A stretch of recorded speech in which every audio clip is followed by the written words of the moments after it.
Assalamualaikum warahmatullahi wabarakatuh. Di sini saya akan menjelaskan mengenai perjalanan pendidikan nasional Indonesia ya. Sejarah pendidikan Indonesia. Baik, yang pertama kita mulai pada masa Nusantara ya, di mana agama itu menjadi pedoman pendidikan. Dahulu di Nusantara ini pada masa kerajaan-kerajaan agama Hindu-Buddha menjadi agama yang paling dominan, atau pada saat itu hanya agama Hindu dan Buddha ya di Nusantara ini. Ya, sistem pendidikannya itu berorientasi pada ajaran agama Hindu dan agama Buddha. Pembelajarannya itu berada di kalangan kerajaan-kerajaan. Yang menjadi sumber ajarnya adalah kitab-kitab agama seperti itu. Kemudian selanjutnya itu adalah masa pendidikan Islam. Masa pendidikan Islam itu dimulai pada saat kerajaan Majapahit akhir ya, di mana runtuhnya kerajaan Majapahit lama. Di situ persebaran agama Islam sudah masuk ke Nusantara ya, mulai dari Sumatera atau Aceh ya, di Samudra Pasai, kemudian menyebar luas ke Jawa dan Nusantara sebagainya.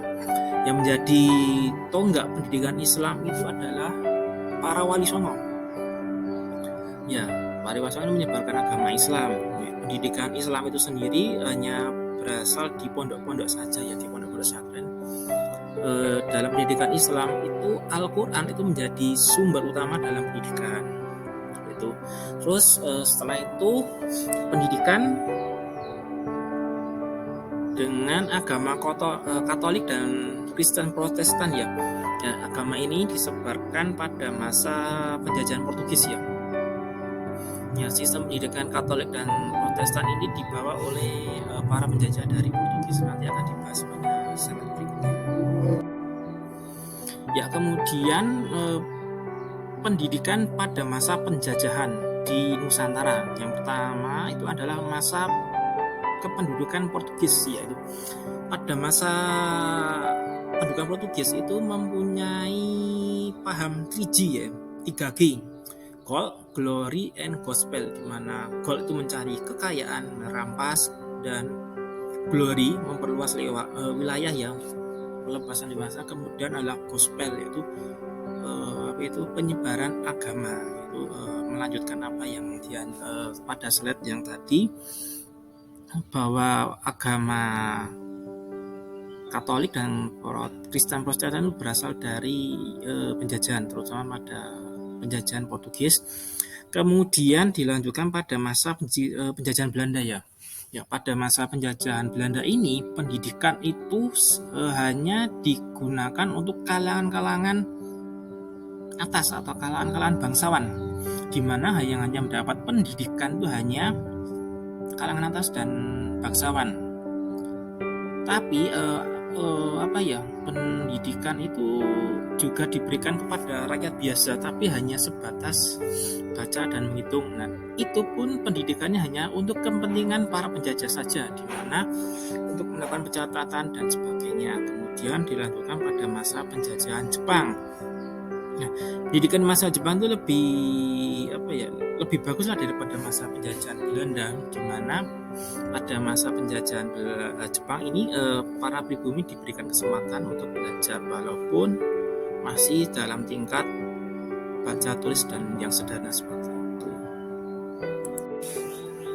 Kemudian lanjut ke pendidikan pada pra-kemerdekaan. Lahirnya organisasi Budi Utomo pada 1908 menjadi tonggak sistem pendidikan di Indonesia.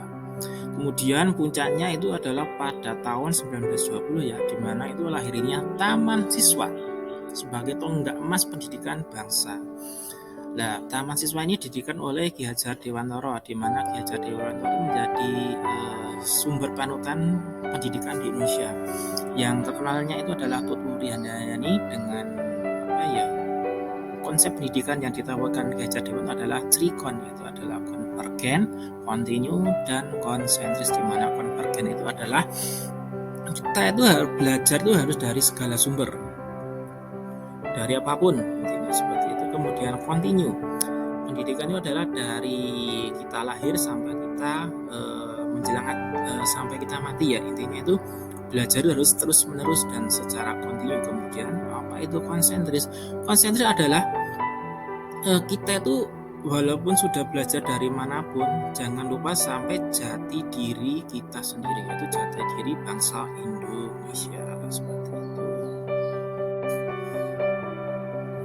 Pendidikan pasca kemerdekaan. Nah, dulu pendidikan itu adalah sesuatu hal yang sangat mahal, di mana hanya kalangan tertentu saja yang dapat memperoleh pendidikan. Nah, bedanya setelah pasca kemerdekaan, pendidikan bukan lagi hak para bangsawan lagi, melainkan semua kalangan punya hak yang sama dalam memperoleh pendidikan. Bahkan pemerintah membiayai pendidikan sampai 12 tahun.